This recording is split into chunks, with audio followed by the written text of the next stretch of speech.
Nokia tiene una larga historia de fabricación de teléfonos inteligentes, sólidos y apocalipsis para zombies. Pasó adelante el Nokia 5, un teléfono inteligente de presupuesto con un aspecto de primera calidad. El diseño, y es lo que más importa, un cuerpo de metal fuerte. La compañía finlandesa volvía con un histórico logo y sin estar en la sombra de otra compañía, sino de la mano de HMD y presentando no uno, sino 4 móviles en los que se encuentra ese grandioso equipo, ya que les traigo el análisis del Nokia 5. Las especificaciones técnicas es una pantalla IPS de 5.2 pulgadas con resolución HD 1280 x 720 píxeles. De procesador contamos con el Qualcomm Snapdragon 430. Incluye lo que son 8 núcleos a 1.4 GHz Cortex A5. Su GPU sería una Adreno 505, tiene 2 GB de memoria RAM. El almacenamiento interno son 16 GB. Sobre el Android tiene un Android 7.1.1 Nougat. La conectividad sería por Wi-Fi y por Bluetooth. La batería son 3000 mAh no extraíbles.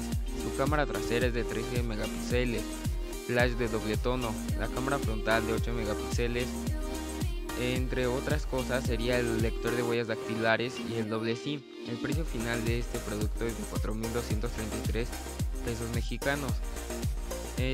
Durante al menos una época hizo que la robustez y la resistencia fueran de la marca Nokia, probablemente en un intento de adaptarse a las corrientes actuales del diseño, con un metal cada vez más habitual de las gamas y teniendo en cuenta que la marca tampoco había dejado de lado el aluminio usándolo para aquellos marcos terminales, como los terminales que sería el Nokia Lumia 925 o el Lumia 830. Así el Nokia 5 y el Nokia 6 llevan unas cualidades relativamente parecidas, por lo que la responsabilidad de diferenciación parece haber vuelto a caer en parte del diseño. De construcción similar y en ambos casos con un cuerpo de aluminio, el Nokia 5 tiene los bordes en curva, más o menos un 4 de circunferencia que empieza en la trasera y se abre hasta acabar un ángulo agudo con el frontal de cristal. El acabado es mate y tiene un tacto ligeramente rugoso en la parte trasera, lo cual no molesta ni a mucho menos, sino que todo lo contrario, ya que de este modo no se resbala, como ocurre con otros terminales metálicos, como el Honor 9. Eso sí, la desventaja de rugosidad es que se supone un inconveniente, que el lugar de descanso para la suciedad sería mayor. Y si somos maniáticos, nos tocará llevar un pañito para dejar la parte trasera bastante limpio, con bastante frecuencia. Parece que la compañía finlandesa viene segura y orgullosa de este maravilloso logo, que como decíamos, conservan esta figura en tanto la parte delantera como la parte trasera. En la parte frontal está en la esquina de superior derecha. Si tenemos de la pantalla al frente, y esto es una realidad, no influye demasiado en lo que es el aprovechamiento frontal por parte de la pantalla, dado a que queda una altura de auricular y cámara frontal, pero los nuevos Nokia tampoco se prodigan demasiado en este aspecto. En el Nokia tenemos un 68.7 de ratio de pantalla frontal, quedando entre el 70.7 de Nokia 6 y el 67.3 del Nokia 3. Quizá nuestros ojos de la pantalla están algo corrompidos con esta cifra, y nos saltamos la alarma si vemos un porcentaje debajo del 70%.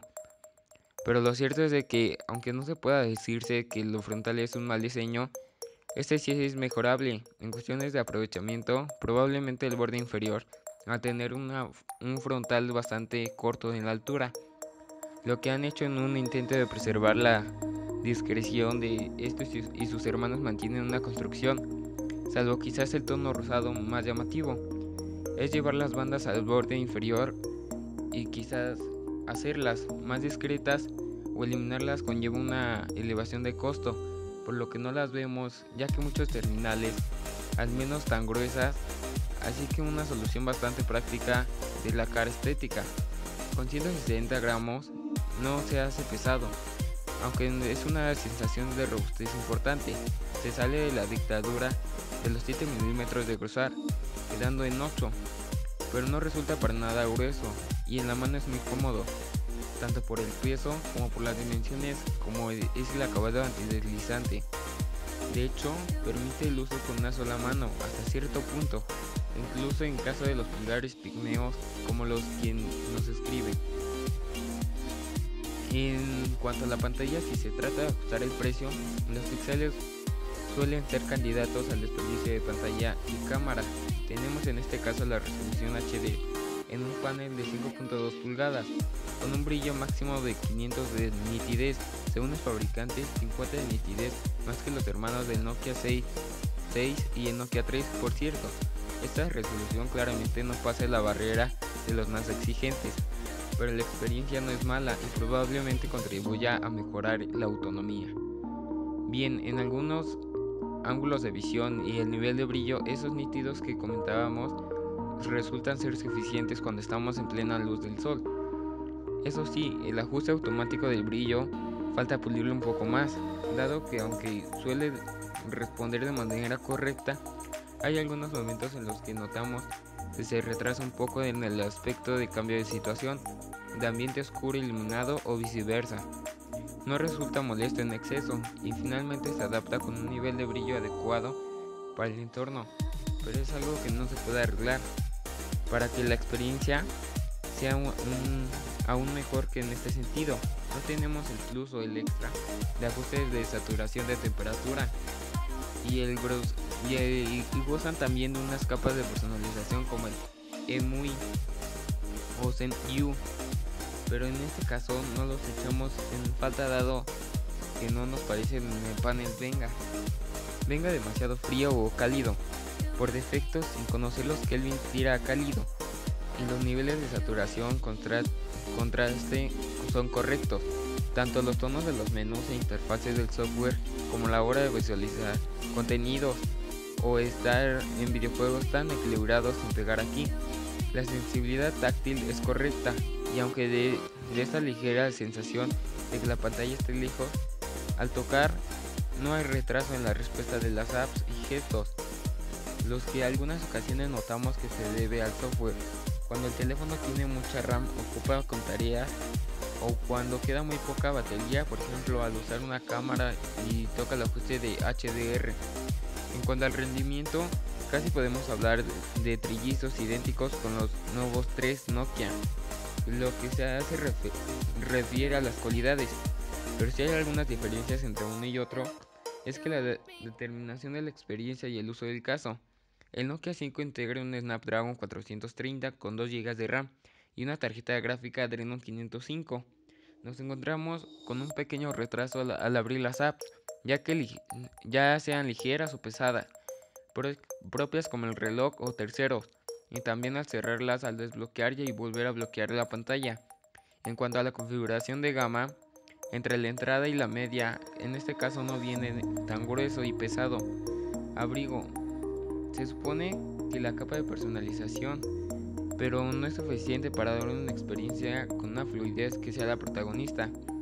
Encontramos un pequeño retraso en cierto modo esencial al abrir las apps entre 0.5 y 0.85 segundos, ya sean ligeras, pesadas, propias como el reloj o los terceros, y en muchas ocasiones también al cerrarlas y al bloquear, notando que se activa la pantalla algo después del sonido al bloquearlo.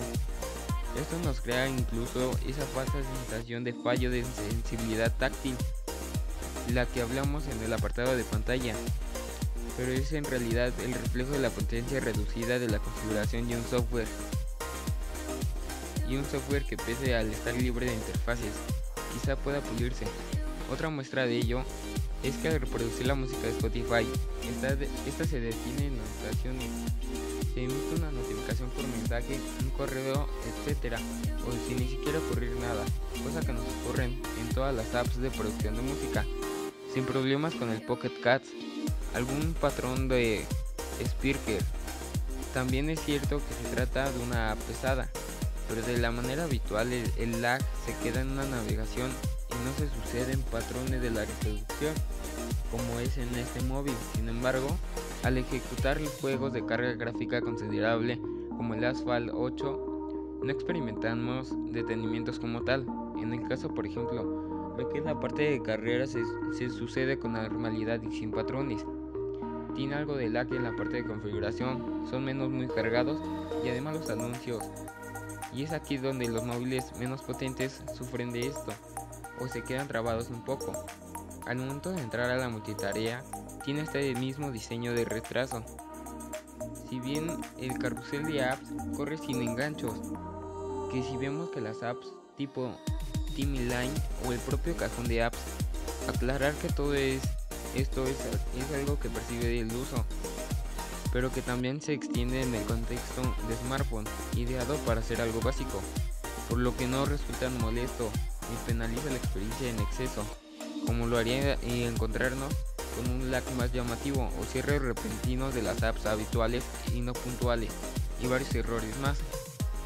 En cuanto al calentamiento, suelen sufrir de manera algo más notable los terminales construidos en metal. En este caso no se nota, pero está dentro de lo normal. Tras pruebas de rendimiento, videojuegos o producción multimedia, lo que suele exigir más es cuanto más se nota, pero siempre es una temperatura normal y no se quema. Puntos a favor de este dispositivo es de que tiene una buena construcción, robusto pero ligero y cómodo. La pantalla se ve bien en pleno sol y bien ajustada, muy bien de fábrica. El Android puro, ninguna capa de personalización, nada de wallpaper.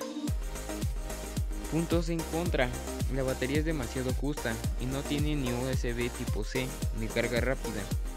Los 2 GB se quedan cortos, con 3 GB probablemente la experiencia mejoraría mucho. Las pantallas Full HD ya son más asequibles y no consumen tanto como otras. El HD nos parece demasiado poco, incluso para esta configuración y el precio.